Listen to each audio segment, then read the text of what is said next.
Sorry, but you don't really look like someone who sits here. Just one casual sentence, yet it tore through the calm air of the first-class cabin like a blade. And that single remark, spoken without thought, would soon ignite a storm powerful enough to shake an entire airline to its core. 3 hours earlier, Dr. Maya Robinson had stood before the glass window of a conference room in Zurich, the early morning light reflecting off the face of a woman who hadn't slept in 72 hours. Her eyes, weary but burning bright, revealed both exhaustion and resolve. The largest deal in her company's history had just been sealed, a contract worth hundreds of millions between Vertex Biosecure and a major European medical corporation.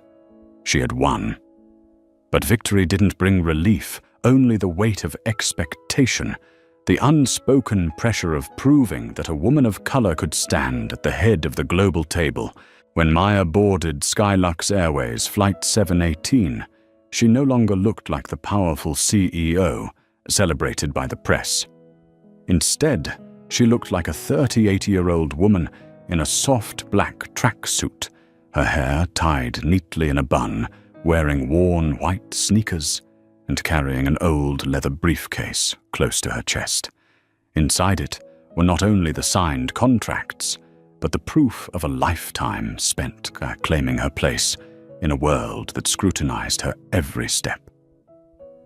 The first-class cabin was silent, filled with the rich scent of leather and Arabica coffee. Maya inhaled deeply the familiar luxury aroma of long-haul flights.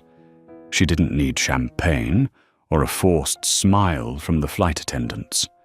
All she needed was a place to breathe, to let go of the numbers, the calls, the relentless eyes of shareholders.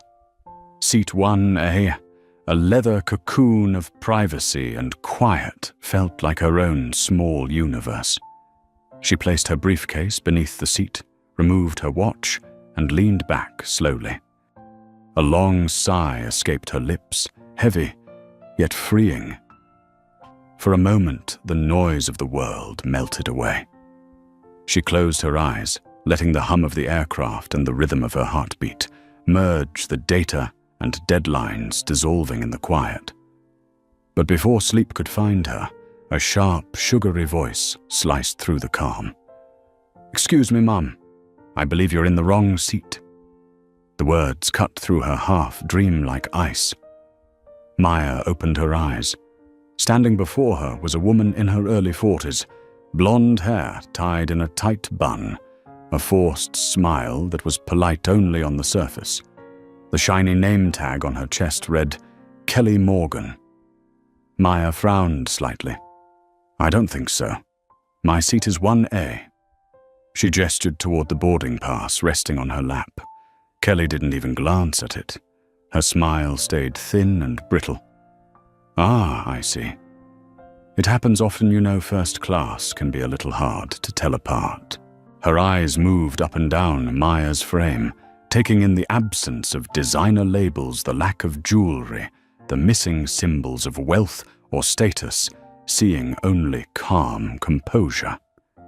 Then Kelly lowered her voice, her tone dripping with patronizing sweetness. "You just don't look like someone who sits here, sweetheart. Economy is just behind you. I'm sure they can help." Each word landed like acid on skin. Sweetheart, sickly sweet, yet laced with venom. Maya felt her throat tighten. Anger flared briefly like a spark, but she held it back.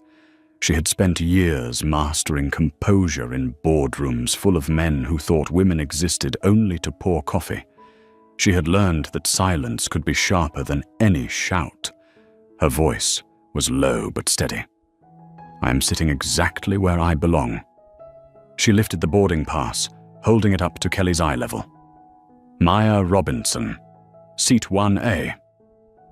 For a split second, Kelly's gaze hardened. Then she snatched the ticket, glancing at it carelessly, as if checking for a forgery. After a brief pause, she let out a dry, dismissive sigh. "Then it must be a system error. According to our manifest, This seat belongs to a Mr. Mark Dalton, one of our Platinum Elite members. Maya closed her eyes for a moment. Of course, a system error, the oldest excuse in the book. She had heard it 100 times before, dressed in different words. When people didn't believe she was capable, they promised to review the process. When they didn't believe she had the authority, they blamed a system glitch. Maya exhaled slowly. I booked this ticket 2 months ago. I'm also a Platinum Elite member. You might want to double-check that. Kelly's lips curved slightly, the hint of a smirk. No need I know my passengers. Now if you could just... Her sentence was cut off by a sudden interruption. A middle-aged man with a rumpled suit and a slight belly appeared, panting slightly. Excuse me, is there an issue here? I'm Mark Dalton, seat 1A. Instantly, Kelly's tone shifted. Oh, Mr. Dalton, my sincerest apologies for this small mix-up. It appears this passenger has taken the wrong seat. She turned back to Maya, her smile now frozen and cold. As you can see, the rightful guest has arrived. If you could please move. Mark avoided Maya's gaze, offering an awkward shrug. It's probably just a misunderstanding, miss.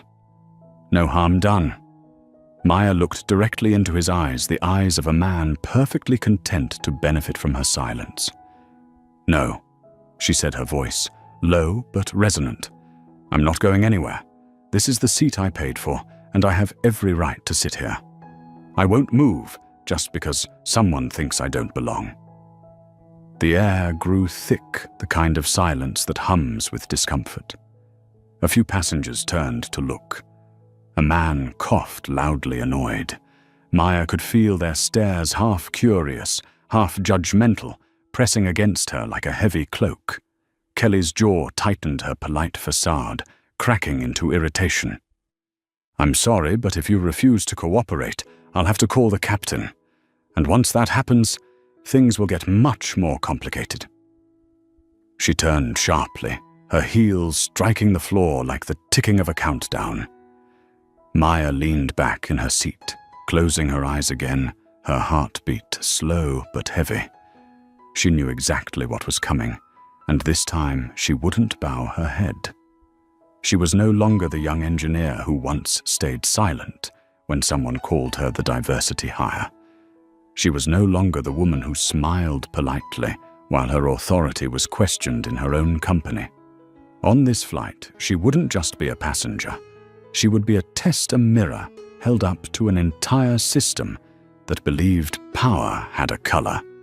Outside the window, the London sunset spilled gold across the airplane's metal wings. The aircraft hadn't even taken off, but Maya's battle had already begun, and no one in that first-class cabin, not a single soul, knew that the woman they had dismissed as out of place was about to make the entire airline kneel. The air in first class felt drained, as if someone had pulled the oxygen out of the room. Kelly Morgan's high heels struck the carpet with cold precision, each step cutting through the silence like a blade. Maya sat still, her hands resting lightly on her knees, her eyes fixed on the window, where the sunset was slowly fading. Her reflection shimmered on the glass, serene on the surface, but underneath the storm was tightly restrained. 5 minutes later, Kelly returned, leading a tall man with salt and pepper hair and shoulders squared with habitual authority.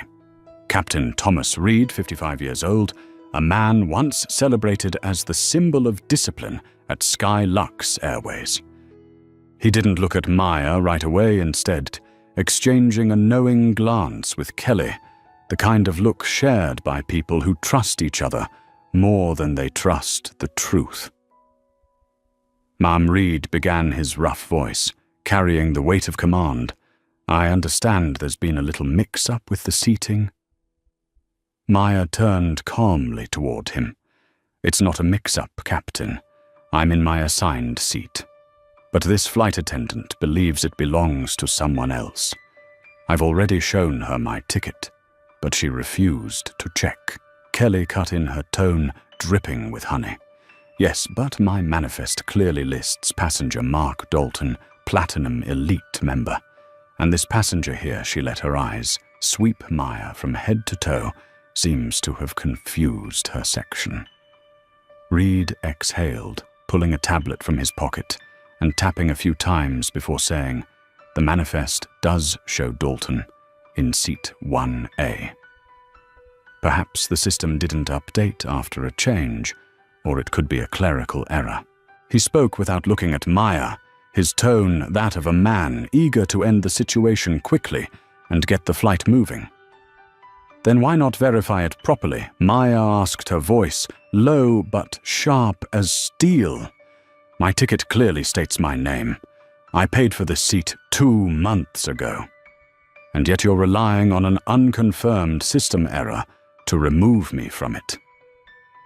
Reed finally looked up, meeting her gaze. His eyes were cool, the eyes of someone used to holding authority. "I'm not removing anyone, ma'am, but we have a departure schedule to maintain. I can offer you a seat in economy, middle of row 32. Upon landing, the airline will refund the fare difference and provide you with a drink voucher." A soft wave of laughter rippled through nearby passengers, polite but cutting. Maya's fingers tightened around the armrest, trembling, not from fear, but from fury. A drink voucher, an insult disguised as courtesy, a bandage over a wound to her dignity. She tilted her head slightly, meeting the captain's eyes. Each word she spoke landed like a gavel. "Captain Reed, let me ask one last time. You are ordering me to leave the seat I paid for without confirming the information, correct?" Reed took a slow breath. "I am asking you to cooperate, so the flight won't be delayed. This is the captain's instruction. If you refuse, I can request airport security to intervene." The air froze. Kelly crossed her arms, her lips curving into a victorious smile. Mark Dalton kept his head down, pretending to be busy with his phone. No one spoke. No one stood with Maya. Slowly she rose to her feet. Every movement carried weight, as if she were lifting her pride itself. "Very well," she said softly, her voice calm enough to chill the blood. "I'll go. But you've just refused to verify information and ordered the removal of a legitimate passenger. I'll consider this an official statement, witnessed and recorded." Reed hesitated for half a second, irritation flickering in his eyes. "That's your choice." He turned to Kelly. "Reassign the seat. Move her to 32 Bravo." Kelly nodded, her tone sugar-sweet sharp beneath the sweetness. "Of course, Captain." Maya bent to pick up her leather case. Her eyes lingered briefly on the embossed Skylux Airways logo on the seat's leather, a symbol of a world convinced that class is defined by appearance. She inhaled deeply and began to walk. The soft thud of her shoes echoed down the narrow aisle. They call it the walk of shame, the slow march of someone humiliated. But Maya's steps carried a different rhythm, quiet, steady, carved with defiance. Each step etched into the memory of everyone watching that they had just witnessed something wrong. As she crossed the invisible line between first and business class, some passengers lowered their eyes, others secretly recorded. A middle-aged woman whispered, "Poor thing, she must have made a mistake." But in seat 3, Charlie Ben Carter, a young journalist, had recognized her. He remembered writing an article about Vertex Biosecure, the company founded by a black woman, pioneering breakthroughs in biometric security. It was her, and with a subtle motion, he turned on his phone's camera, recording everything from Kelly's condescending tone to Captain Reed's quiet complicity. When Maya reached row 32, she had to squeeze past 2 passengers, already seated, a college student with his legs up on a suitcase, and a woman talking loudly on her phone. Neither made room for her. Maya slid into the narrow middle seat, her head bumping the window lightly. She inhaled, forcing calm. Her eyes dropped to her hands, hands that had signed contracts worth hundreds of millions, now resting on a flimsy plastic tray. In that moment, humiliation stopped burning and became something heavier, a cold stone lodged in her chest. She had faced CEOs, senators, and investment boards, but never had she felt so stripped of her humanity. Because this wasn't an attack on her competence, it was an attack on her right to exist in this space. The engines roared to life. The aircraft began to taxi. Kelly's voice filled the cabin through the intercom, crisp and confident. "Ladies and gentlemen, please fasten your seatbelts." Maya let out a bitter smile. That same voice, moments ago, had called her sweetheart. As the airplane mode sign flickered on, Maya unlocked her phone. She had exactly 5 minutes before losing signal. Opening her secure application, she entered a triple authentication code and sent her first message. To Daniel Price, Chief Operating Officer. Daniel discrimination incident on Flight 718, Skylux Airways. Activate Protocol Phoenix, effective immediately. The screen blinked. A minute later, a response came. Daniel received. "Are you safe, Maya? Safe but humiliated. No leniency." Daniel understood. No negotiation. Full response. 3 short messages, precise, cold, surgical like battlefield commands. She then composed an encrypted email to the legal department, attaching a note request to enforce Clause 14, Bravo contract termination due to ethical service violation. Include names Kelly Morgan and Captain Thomas Reed. Then she powered off the screen and lifted her head. The dim cabin light reflected in her eyes, no longer weary, but sharp with quiet resolve. Beside her, the woman kept talking loudly on the phone. The student snored softly. Maya closed her eyes, not to rest, but to calculate. In her mind, every clause, every regulation, every figure in Skylux's revenue reports aligned into the perfect blueprint for retribution. They had forced her into the middle seat, but they didn't know that from that seat she would bring their entire airline down. Outside, the wings sliced through the wind, lifting toward the darkening sky. Maya Robinson leaned back against the rigid plastic seat, her gaze metallic, unflinching. The flight had only just begun, but her war had already taken off. As the cabin lights dimmed, leaving only the pale blue glow of personal screens, Maya Robinson opened her eyes. Outside, the night sky slid past the window, like black velvet, cold and fathomless. Inside, the engines droned steadily, the heartbeat of a giant creature. But in Maya's mind, every beat was sharpening, a calculating machine spinning up. She was no longer the passenger pushed down to economy. She was the CEO of Vertex Biosecure, and now she was launching a counteroffensive at 30,000 feet. On her phone, the words, "No signal," blinked and then disappeared entirely. The connection was gone. She had sent enough 3 messages, 2 action orders, and 1 full stop to her patients. From that moment, the wheels of power began to turn. Maya closed her eyes, not to sleep, but to remember. She remembered her first meeting with Daniel Price, the man she trusted more than anyone in the company. He had said, "At the top, Maya, the scariest thing is not failure. It is the people who believe they can humiliate you and never pay a price." Today, his words became prophecy.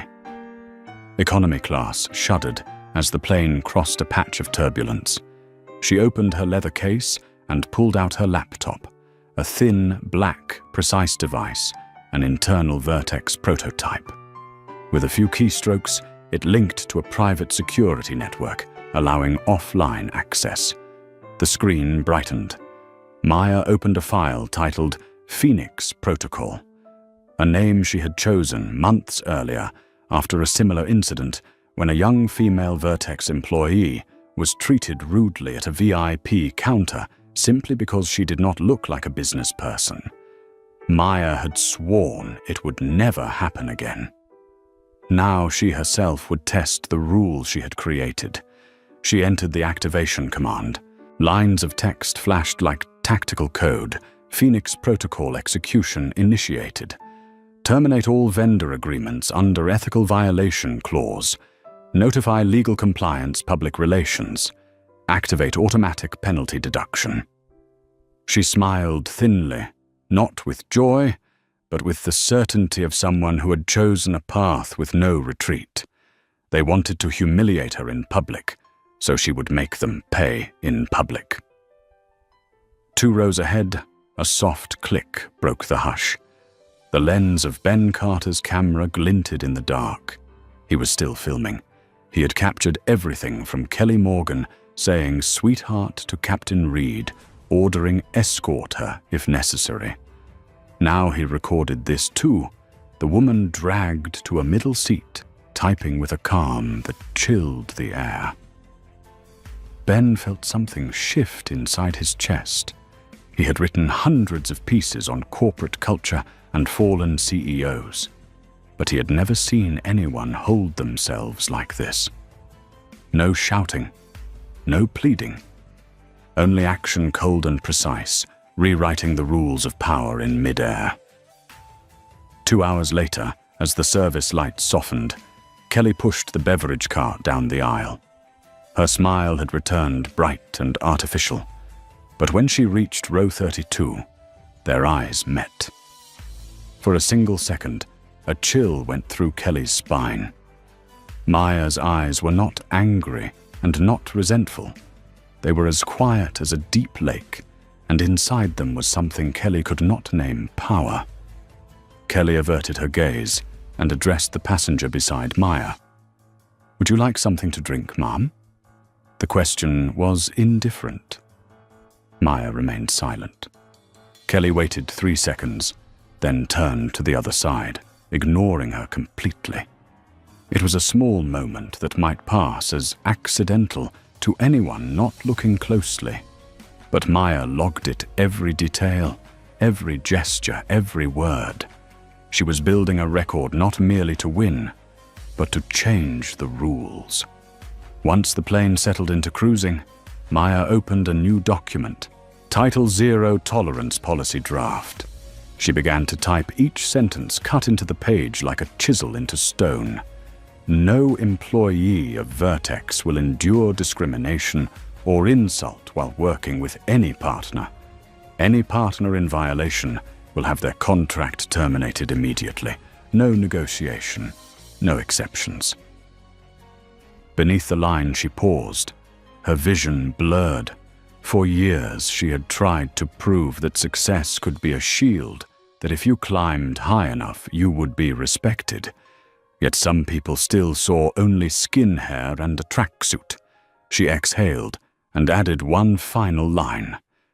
Dignity does not require a first-class ticket. It only requires respect. 3 in the morning, New York time. The cabin slept. Maya stayed awake. She set her phone to offline notes and typed a few more points, a list of legal steps, the names of employees, and a single message meant for Daniel Price. They think this is just Seat 1 Alpha. In truth, it is a test of the entire system. In the cockpit, Captain Reed received a note from ground operations. Flight on schedule. "Good job, Captain." He shrugged, satisfied. In his mind, the incident had already faded, a small annoyance not worth a second thought. He did not know that in a few hours his name would appear inside a cancelled contract, and a 30-year career would end in an email. As for Kelly, after stowing the cart, she sat in the rear galley. She told her colleagues with a smug laugh, "Who does she think she is? People like that wear me out." Enjoy economy now, honey. Her colleagues chuckled, but their eyes flickered with unease. Somewhere inside, they sensed something was wrong, as if a storm were forming in the heart of the flight. Maya leaned back, her gaze drifting to the window. Below, the Atlantic heaved in darkness, invisible and fierce. Above, a woman was rewriting the rules.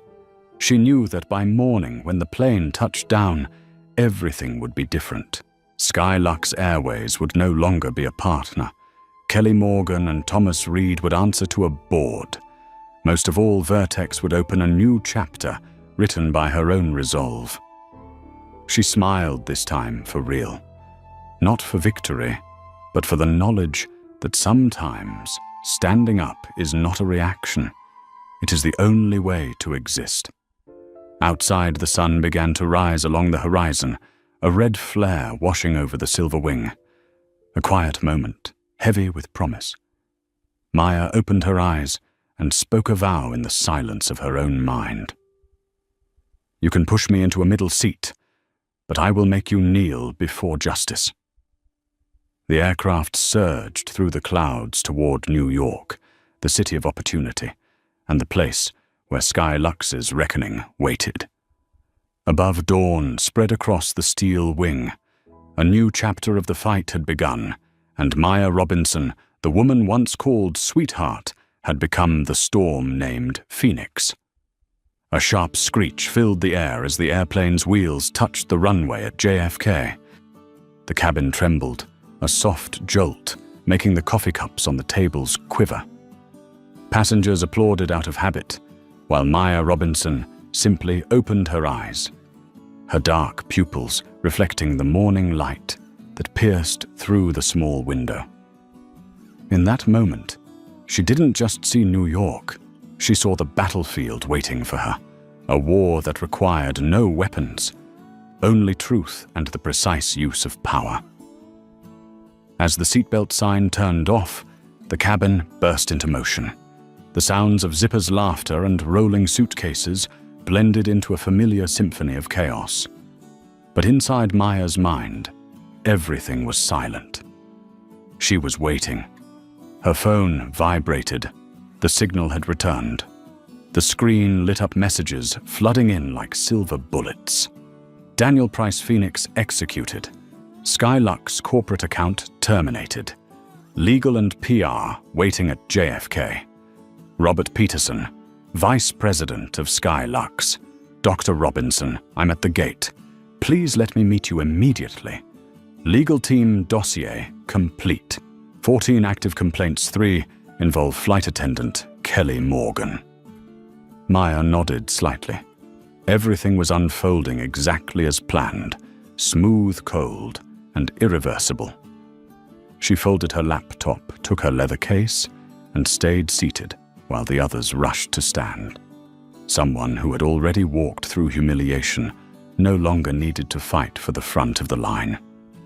When the aisle cleared, Maya rose. Every step she took carried purpose. Outside the cabin door, Robert Peterson, the vice president overseeing Skylux's corporate accounts, was waiting. His suit was wrinkled from haste beads of sweat glistening on his temple. When he saw Maya step out, he hurried forward, hand extended, wearing a strained smile. "Dr. Robinson, I'm deeply sorry for that terrible incident. It was completely unacceptable, our fault entirely. I've already ordered an internal review." Maya didn't take his hand. Her gaze was calm, her voice low and cold as morning air. "Mr. Peterson, this wasn't an incident. It was a choice. A flight attendant chose to humiliate me, a captain chose to ignore it, and your airline chose silence. Now I choose to end our partnership." Peterson swallowed hard. "I understand. But if you would allow us, we can resolve this internally. I've summoned Captain Reed and Ms. Morgan to the executive suite here at the airport. They're waiting in the VIP meeting room Terminal C. Please, I'm asking for one chance to make this right." Maya looked directly into his eyes, not with anger or sympathy, but with the calm precision of someone weighing the worth of an apology. Fine. You have 10 minutes. If they're not there by then, your $2 million corporate contract disappears. She turned toward Daniel Price, who had just arrived down the corridor, dressed in a black suit, his eyes like steel. "Let's go," Maya said. To the meeting room. 15 minutes later, Executive Suite C was steeped in tense silence. The glass walls overlooked the runway. The walnut table gleamed under morning light. At the head of the table sat Maya, upright, hands clasped. Beside her, Daniel adjusted the tablet holding the legal documents. The door opened. Two figures entered, Captain Thomas Reed and Kelly Morgan. Reed carried his usual composure, though unease flickered behind his eyes. Kelly's face was pale lips, dry and trembling. The moment she saw Maya seated at the head of the table, she froze, her whole body stiffening as if she had seen a ghost. Reed spoke first, trying to steady his tone. "What's going on here? We were called in without explanation." Daniel set the tablet on the table, his voice even and firm. "The explanation. Captain Reed, is that within 48 hours, both of you will receive termination notices.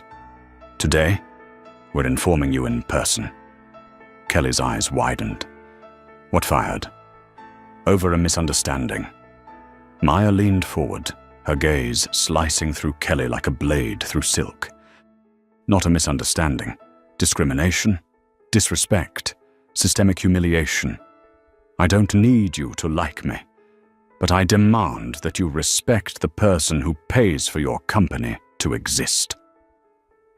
Kelly opened her mouth to argue, but Daniel cut in, his voice sharp as glass. 3 official complaints in 9 years of employment, all related to discriminatory or demeaning conduct toward passengers. Each time management covered for you. This time there are witnesses and evidence. It's over. Captain Reed's face flushed red as he interjected, "Wait, I was just following procedure. I couldn't delay the flight over a seat dispute." Maya's voice was calm, but each word struck like a hammer. "Your procedure does not permit humiliation. Your procedure does not permit removing a paying passenger without verification.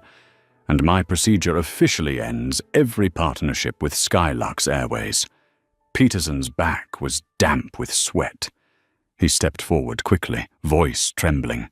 "Dr. Robinson, please reconsider. If we lose this contract, hundreds of employees will be affected. We can—" Maya turned to him, her voice sharp enough to slice his sentence in half. "You had that chance 3 hours ago. When your staff insulted me, your captain stood silent and you were nowhere to be found. Now it's too late." Kelly burst into tears. "You can't do this. I have a union." Maya didn't blink. "Call it whatever you like. My attorneys will call it termination for gross misconduct, complete with violation records and financial damages. I'm sure your union will enjoy reading the part about the $2 million contract lost because of you." Reed sank into his chair, his face hollow. All his life, he had stood in cockpits commanding others and never imagined that one day a passenger, a black woman, would make him lower his head. Maya stood. Her tone softened, but her words carried like thunder in the silent room. "On the plane, or you told me to take it up with customer service. This is my customer service, Captain Reed, and this is the outcome." She glanced at Daniel. "Finalize it." Daniel nodded, sending the file to Peterson's tablet, the termination agreement, along with a $1 million penalty under Clause 14, Bravo. Each number on the screen hit like the strike of a gavel. Peterson took the tablet, his hands trembling. He knew the negotiation had ended before it began. Maya looked at Kelly one last time. Her voice was gentle, but her eyes radiated an authority no one could defy. "You called me sweetheart. I call you a lesson." As Maya stepped out of the meeting room, the morning light spilled across her face. She closed her eyes and drew in a slow breath. There was no pride, no gloating, only the quiet satisfaction of justice, restored, however briefly. Daniel walked beside her. "It's done," he said softly. Maya's reply was low, steady.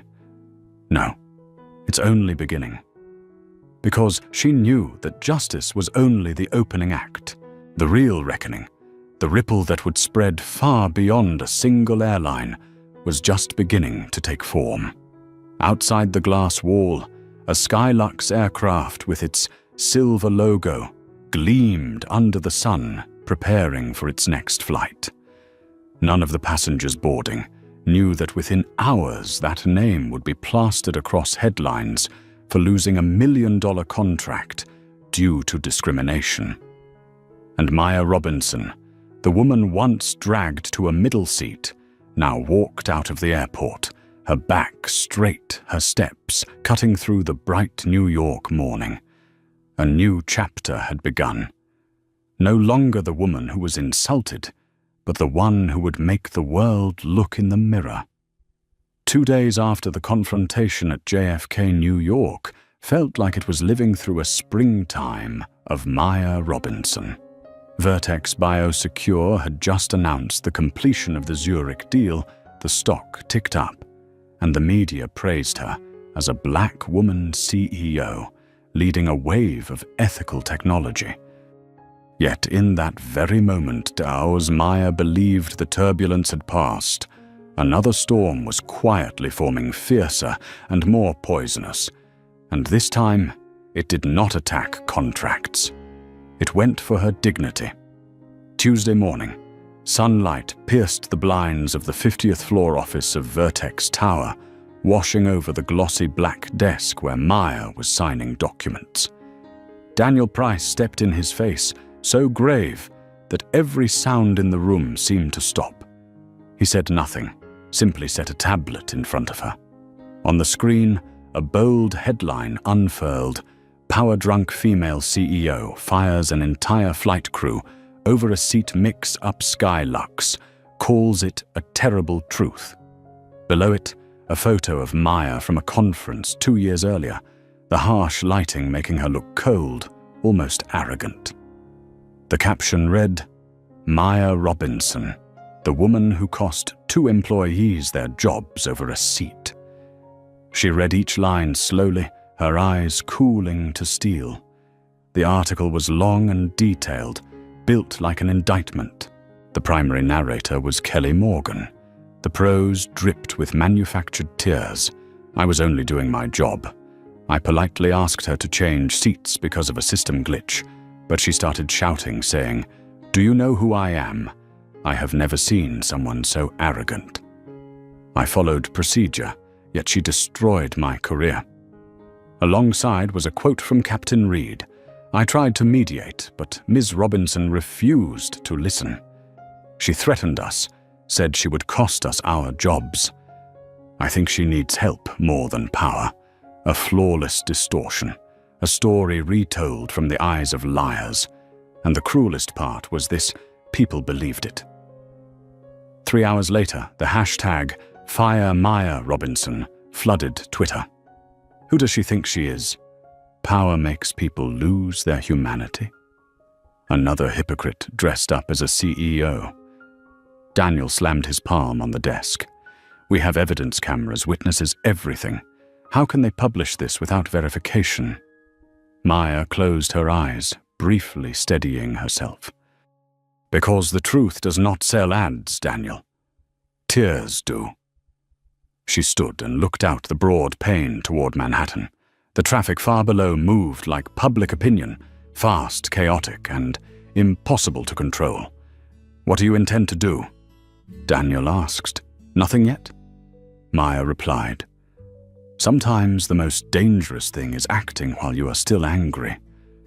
Outside, however, anger had already been stoked on her behalf. Skylux seized the moment, issuing a statement that they were reviewing the partnership process and were sorry the matter had gone too far. In doing so, they cast Maya as the ruthless power figure, and themselves as victims of a misunderstanding. Within 24 hours, every tabloid copied the same story. Photos of Maya smiling with investors were cropped into a smirk of arrogance. Some television channels even created graphics reenacting a scene where she scolded a flight attendant in first class. Social media erupted. Vertex shares fell 5%. Several shareholders sent letters urging Maya to issue a public apology to save the company's reputation. She read every line, and for the first time in many years, she felt tired to the bone. Not from losing, but from being twisted. That night, Maya sat alone in her high-rise apartment, city lights refracting through the glass of wine in her hand. Every glow outside felt like a whisper, every news alert like a knife pressed against her honor. She opened social media. A stranger wrote, "She thinks because she is black, everyone must bow." Another wrote, "This is why women should not lead." Maya set the phone down, her hands clenched until her knuckles blanched. So victory did not make people respect you more. It only made them want to drag you lower. The next morning, an emergency meeting convened, the conference room filled with anxious faces. Eleanor, the communications director, stood and spoke quickly. "We need to contain the damage. I propose a statement of apology, not an admission of guilt, just an expression of regret over how the incident was perceived. An apology can calm the public and help the stock recover." A board member added, "We support this. The market is reacting strongly, Maya. If you do not soften, the consequences will escalate." The room fell silent. Everyone waited for Maya to nod. She sat still, her eyes slicing through the stale air like a blade. "An apology," she said softly. "For what? For being humiliated, for refusing to stay quiet, or for daring to stand up when they wanted me to bow?" No one answered. She rose and walked to the window. Her voice was low, each word precise. "There is no apology for discrimination. If we must pay a price for the truth, let me pay it. But I will not apologize to help people sleep at night knowing they were wrong." Eleanor started to speak again, but Daniel gently shook his head, his eyes full of trust. He understood. Maya was not the kind of leader who built an empire only to trade her soul for a few easy shares. That afternoon, Maya stepped out of headquarters. The New York winter wind burned her face, but inside her was a smoldering flame, not of rage, but of faith that the truth would eventually speak. She did not know that just hours later, fate would deliver an email that changed everything. A single subject line. Nothing ornate. Stratusjet Flight 718. "I have proof. Sender Ben Carter." She opened it. The screen revealed short, clear lines. "I am the passenger in seat 3, Charlie.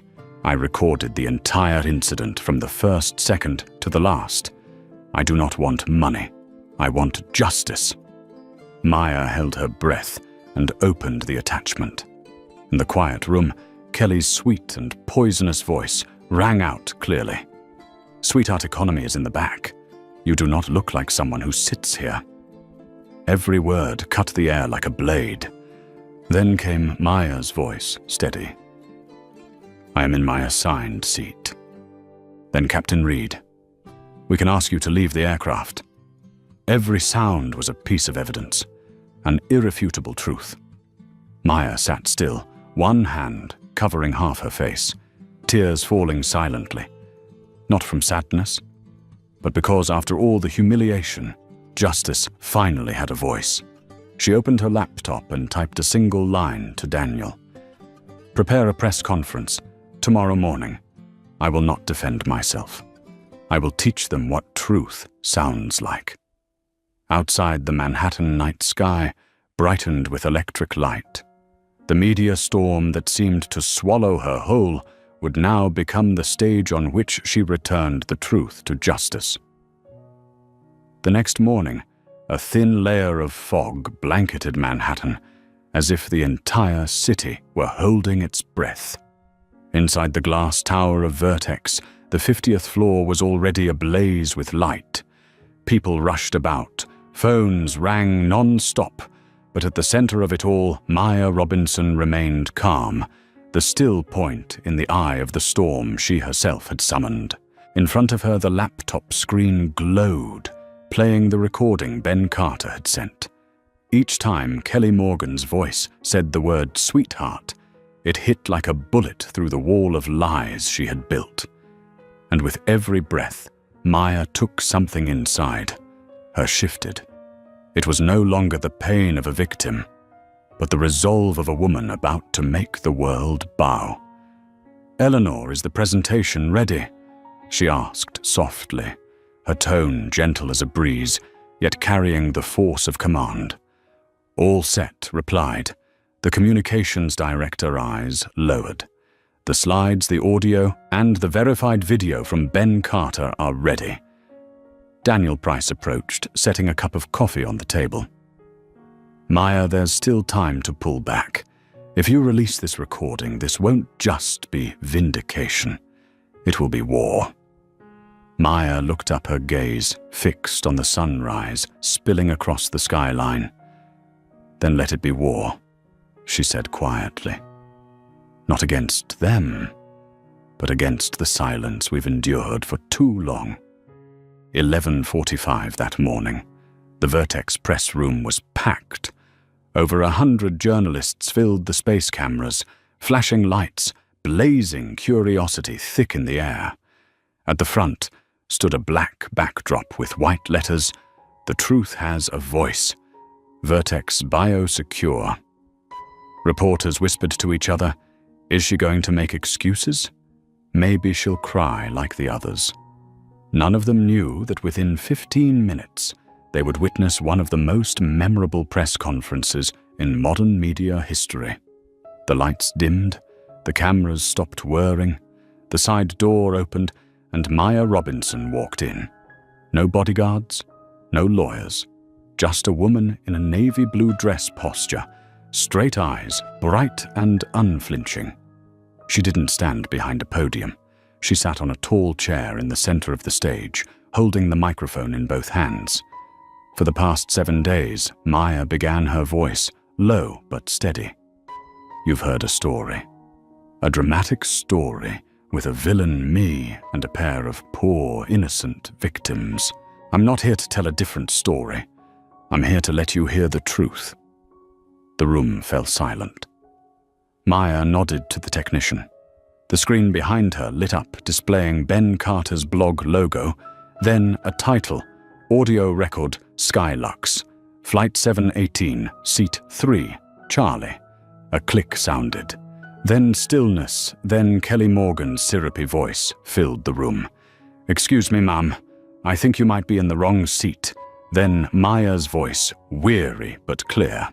"I'm in 1 Alpha." Kelly's tone followed soft yet sharp. "As a whip sweetheart, you don't really look like you belong up here. Economy is in the back." A ripple spread through the crowd. The journalists who had condemned her looked up, faces drained of color. The evidence was strangling the very words they had once written. The recording continued. Captain Reed's voice came next, curt and cold. "Either move to the back or we'll have to deplane you." Then Maya again, calm but firm. "Are you ordering me to give up a seat I paid for?" Maya gestured to pause. The room was dead silent, except for the faint hum of the cameras. She looked around. "That she said is the truth. Unedited, uncut, and without tears." Her voice grew stronger. "They said I screamed, that I threatened, that I abused power. I didn't. I stayed silent. I asked for respect, and they laughed in my face.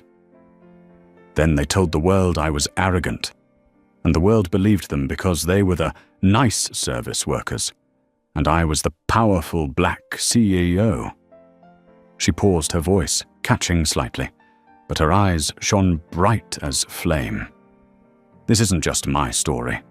It's the story of everyone who has ever been told you don't belong here. The silence stretched heavy and electric. Then Maya stood, her tone cutting through the air, strong and decisive. Skylux didn't just lose a contract with us. They lost the chance to learn dignity. But I don't want it to end there. She turned toward the screen where the Vertex logo appeared again, with new words beneath it. The Dignity in Transit Initiative $10 million fund. We're establishing this fund to provide legal aid for victims of discrimination in the service industry and to sponsor anti-bias training programs in aviation. I want to turn my humiliation into justice for thousands of others. At first, only a few clapped, then more joined, and soon the applause swelled into a storm. A reporter shouted, "Dr. Robinson, do you regret any of this?" Maya turned toward the cameras, her voice clear, deliberate. "No, because if I stayed silent, I'd teach the world that they could disrespect me and face no consequence. I chose to speak so that one day people like me won't have to anymore." When the press conference ended, the broadcast went global. Within 20 minutes, the hashtag #StandWithMaya rocketed to #1 on Twitter. News outlets across the world flipped their headlines. The truth reverses the narrative. Skylux faces moral reckoning. Ben Carter sat in the back row, his hands trembling as he watched Maya step off the stage. He knew this moment would be studied in every communications class as the day a woman turned humiliation into a movement. Maya stopped beside him, nodding gently.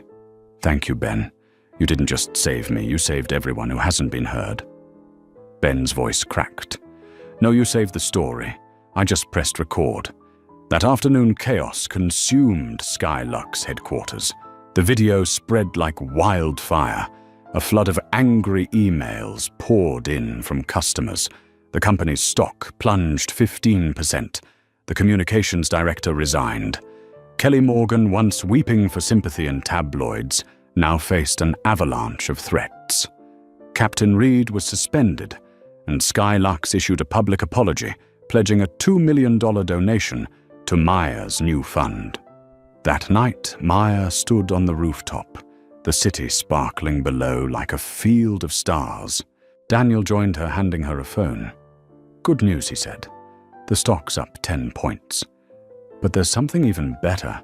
The board just approved the zero-tolerance policy. Your promise is now company law." Maya smiled faintly, her gaze softening. "Justice doesn't give back what I lost, but at least it reminds me my pain wasn't for nothing." Daniel nodded. "And you made thousands believe they can stand up, too." Maya looked out over the city, the wind brushing her hair. She whispered into the night. Sometimes the truth doesn't need to shout. It just needs one voice clear enough, real enough that no one dares twist it again. The city lights shimmered in her eyes, steadfast, radiant, and unextinguishable. 12 hours after Maya Robinson's press conference, the world seemed to wake up to a different rhythm. The recording spread at the speed of light, shared by journalists, politicians, and ordinary people, those who had once stayed silent in the face of injustice, but now found in her calm and steady voice a reflection of their own. A new hashtag flooded the internet. Dignity speaks, dignity speaks. The story was no longer about a seat. It had become a symbol. In the suburbs of New Jersey, Kelly Morgan sat huddled on her sister's couch, staring at the television, replaying the press conference. Maya's face appeared composed, proud, radiant under the lights. Kelly once pitied, as the victim was now the liar exposed. Her phone buzzed endlessly, but the messages were no longer sympathetic. They came like storms of fury. "You are the disgrace of the airline industry. Don't expect to work anywhere again. Sweetheart, this time you're the one who doesn't belong." Kelly buried her face in her hands, eyes red and swollen. Maya's voice echoed in her mind. "I call you a lesson." She had once believed she'd won that. With a few tears and fabricated lines, the world would stand on her side. But no one had told her that when the truth speaks, lies burn. Meanwhile, Captain Thomas Reed sat in the office of a union lawyer. On the desk before him, a phone was on speaker, the representative's tone heavy. "Frankly, Captain, there's nothing we can do. The recording is too clear. You didn't protect the passenger, and you threatened forced removal. That's a procedural violation. The Ethics Board has voted. You're being terminated with no reinstatement rights." Reed bowed his head.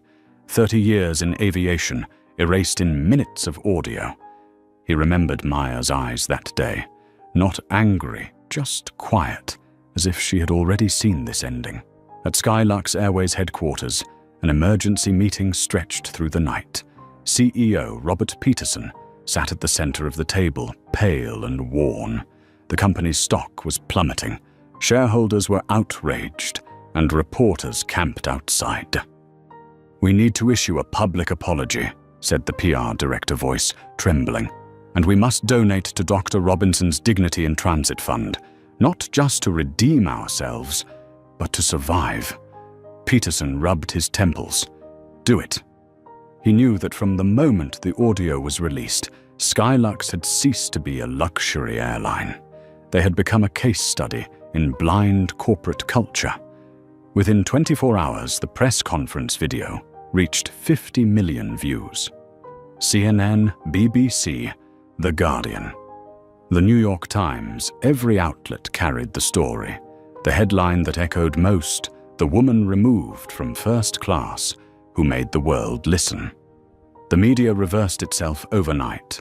Commentators called it a mythic turnaround in crisis communication. A former tabloid reporter who had once smeared her even published a retraction. "We were wrong. Maya Robinson's story is a wake-up call for emotion-driven journalism."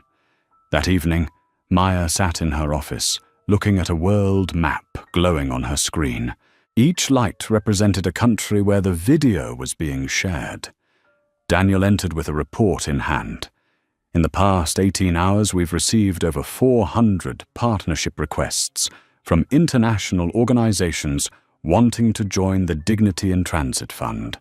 Major corporations, even Skylux's competitors, are offering sponsorship." Maya set down her teacup. "Not because they love justice," she said, "but because they're afraid of standing on the wrong side." Daniel smiled faintly. "That still sounds like victory to me." She smiled too, but it was tinged with melancholy. "No, Daniel. This isn't victory. It's balance being restored. I don't want revenge. I just want them to learn what my father once taught me. Dignity has no seat class." As they spoke, her phone buzzed. A message from an unknown number appeared. "This is Kelly Morgan. I'm not apologizing to be forgiven. I'm apologizing because now I know what it feels like to have your dignity stripped away. You don't need to reply." Maya read it slowly. No anger, no pity, only quiet reflection.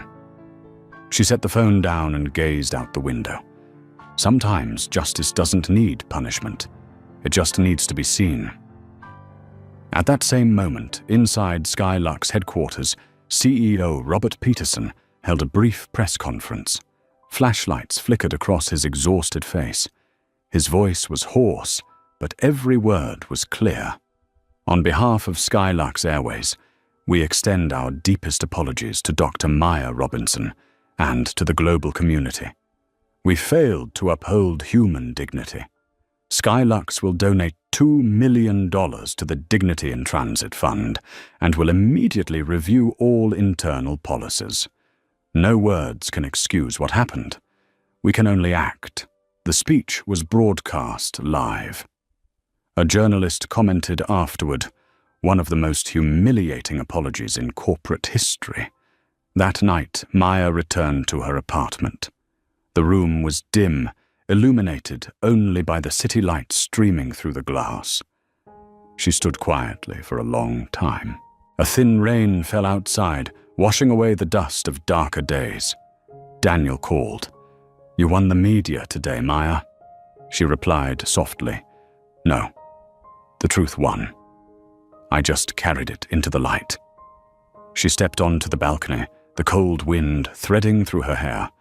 In the distance, billboards glowed across the skyline, one of them scrolling bright letters, "Dignity in Transit, inspired by Dr. Maya Robinson." Maya smiled, a gentle, genuine smile at last. She remembered the moment she was pulled from her seat, the sneers, the quiet laughter. Now all of it was behind her. But deep down, she knew justice is not a destination, it's a journey. And that journey doesn't end while others still endure what she once did. The next morning, Forbes's front page carried a new headline, "Maya Robinson, the woman who turned humiliation into a revolution of dignity." Beneath it, a smaller line read, "When someone refuses to bow, she makes the whole world stand." Maya skimmed the article, then gently closed her laptop. She didn't need praise. She didn't need medals. She only needed one thing to know that she had given dignity a voice. And this time, the world had listened. 2 weeks after the press conference that shook America, the name Maya Robinson was no longer simply that of a CEO. It had become a symbol of dignity of silence that knows how to speak of strength that does not need to shout. In a small cafe on a corner in Brooklyn, people still spoke of her as though speaking of a phenomenon. She didn't just win a case, a middle-aged man said, flipping through his newspaper.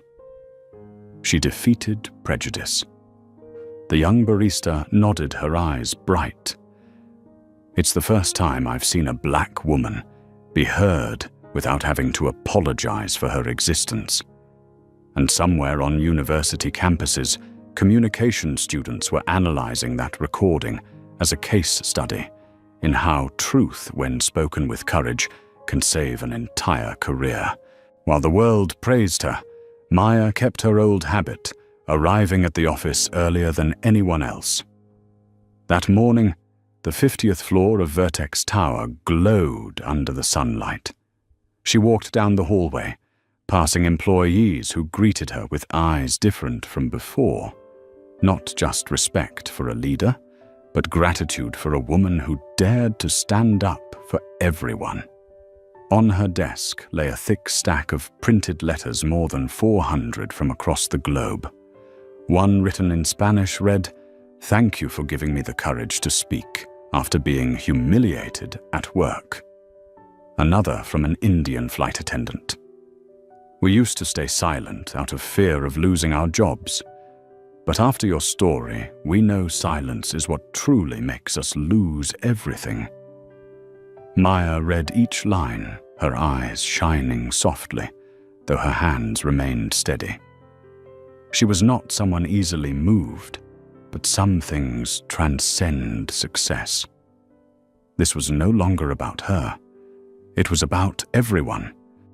Across the city, inside the New York Times office, an editorial was being approved for publication. Its title read, "When Justice Wears the Face of a Woman." The author wrote, Maya Robinson didn't just reclaim her seat on a plane. She reclaimed the seat of millions at society's table, those who were told they didn't belong. She turned humiliation into a lesson, and that lesson into a legacy. Meanwhile, at Skylux Airways, a different world was collapsing. The boardroom sat empty. CEO Robert Peterson resigned after 30 years. On television, experts called Skylux the textbook case of a modern corporate culture crisis. Yet in the shadow of their downfall, something unexpected happened. Dozens of Skylux employees quietly sent letters to the Dignity in Transit Fund asking to contribute not out of obligation, but remorse. One wrote, "I once laughed when a passenger was sent to economy. Now I realize some laughs cost a company its honor." That evening, Maya attended a charity gala in Midtown, the first fundraising event for Dignity in Transit. The ballroom glowed with candlelight filled with familiar faces, but Maya chose a seat at the back, silent and observant. When the host called her to the stage, the lights dimmed, leaving only a warm spotlight on the woman in a simple black dress standing alone. She held the microphone, pausing for a few seconds. Her voice rose low but magnetic. "2 weeks ago, someone told me I didn't look like I belonged in first class. But I realized the problem was never about a seat. It was about the way people look at one another." The room fell silent. We live in a world where success can buy a first-class ticket, but dignity never will. And I didn't create this fund for revenge, but to remind everyone that when we protect one person from humiliation, we protect society from decay. Maya paused, her eyes sweeping the room. Tears shimmered in a few. "I don't want to be a hero. I just want to be the last person who has to go through this. And if one day someone else faces what I did, I hope they remember, silence is not grace. Silence is surrender."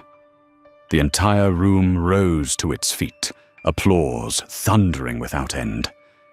Daniel Price watched from below, pride swelling in his chest.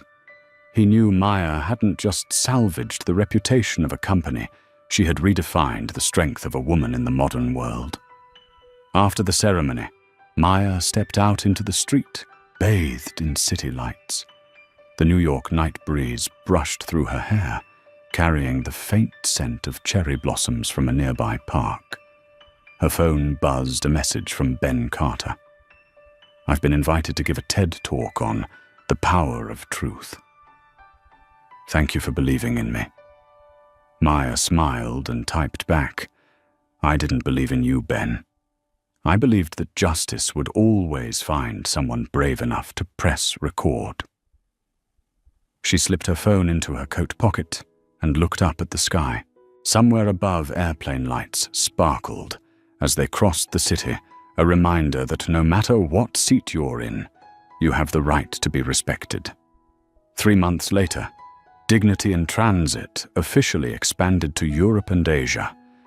Major airlines signed on, and leading tech companies launched anti-bias training programs inspired by Maya Robinson. Her story was added to the Harvard Business School curriculum under the section titled Ethical Leadership Under Pressure. One afternoon, Maya sat in her office, gazing at a framed photo of her father on the wall, a former taxi driver from Chicago, who once told her when she was 10, "You'll meet people who try to make you forget who you are. But if you remember your dignity, you'll never lose your way." She smiled softly and whispered as if speaking to him, "I remember, Dad, and now the world remembers too." The golden sunset washed over Vertex Tower, reflecting on the glass like an unextinguished flame. A flame born from a single seemingly small moment, a woman being forced from her seat that spread into a revolution of respect. From humiliation, she had built a legacy. And when the world looked back, they no longer saw a powerful CEO, but an ordinary woman who made an entire system relearn 2 simple words: human dignity. 1 year after that earth-shaking incident, the name Maya Robinson was no longer mentioned, only within the worlds of technology or aviation. It had transcended industry boundaries to become a global symbol for a simple yet rarely defended value: human dignity.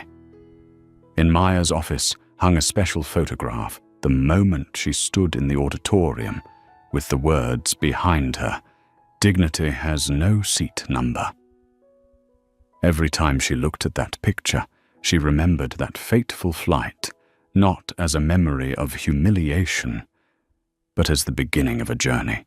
The Dignity in Transit Foundation now operated across 14 countries, supporting hundreds of discrimination cases in public service. Those who had once been silent had become instructors, leading training programs and sharing their own stories. Maya didn't just oversee the organization she attended, every new employee graduation ceremony always repeating one message: never treat respect as a privilege. It is a birthright. One afternoon at the United Nations conference in Geneva, Maya was invited to speak on the topic Ethics and Human Dignity in Global Business. As she stepped onto the podium, she looked out over hundreds of delegates from around the world. Her voice carried softly but firmly, like wind slicing through a mountain. I'm not here to tell you how I was treated. I'm here to talk about how this world can be kinder. When one passenger is degraded, the entire system is degraded. When one person dares to speak, the entire system rises. Applause thundered across the hall. Many stood, not just to honor her, but to honor what she represented. That night, back in her hotel room, Maya opened her laptop. On the screen was a new message from Ben Carter, now an editor at a major publication. If I hadn't pressed record that day, the truth might have stayed buried. But I've learned that the way you live is the strongest proof of all. Thank you for teaching me that justice isn't just something to claim, it's something to share. Maya smiled and typed softly in reply, "Justice doesn't need many to win. It only needs one who won't give up." She closed her laptop and turned to the window, where the city lights of Geneva shimmered across Lake Léman. A cold breeze drifted in, carrying the scent of snow and freedom. In that stillness, Maya closed her eyes. She no longer heard the scornful word, "sweetheart." She no longer felt the sting of being pulled from her seat. Instead, there was only a quiet echo in her heart. Justice does not end with punishment. It begins with awakening. 3 years after the fateful flight, the world had changed. Not because Maya Robinson had become wealthier, but because people had begun to truly see one another. At JFK International Airport, a massive billboard hung above the first-class terminal. It read, "Respect is not a seat, it's a right." Beneath it, in smaller letters, "Dignity in Transit Foundation." Every traveler passing by looked up unaware that the woman behind that message was standing quietly among them, Maya wearing a grey coat, her face serene. She smiled softly as she watched a young flight attendant lift a suitcase for an elderly black woman, laughing as she said, "Ma'am, let me help you. You belong right here." That simple, genuine sentence brought tears to Maya's eyes. Not from sadness, but from knowing she had done what she was meant to do. Later that afternoon at the Dignity in Transit Foundation office, dozens of new employees gathered for orientation. On the large screen played the now historic recording, Kelly Morgan's voice, followed by Maya's calm reply. A young woman raised her hand and asked Dr. Robinson, "If you could go back, would you do anything differently?" Maya was silent for a moment, then answered, her voice gentle as the fading sun. "No, because if I had chosen silence, none of us would be sitting here today." The room fell quiet. Then someone began to clap. Maya looked around at them, faces of every color, every story. and understood that her battle had become their journey. She turned toward the window, where planes were taking off, slicing through the late afternoon sky. Each flight was a reminder: dignity has no altitude limit. And Maya Robinson, the woman once pulled from her first-class seat, had now helped the world learn how to stand, so that no one would ever have to sit alone in silence again. From the perspective of an expert in ethics and leadership culture, Maya Robinson's journey is not just a story about justice, but a testament that dignity is the most enduring measure of human power.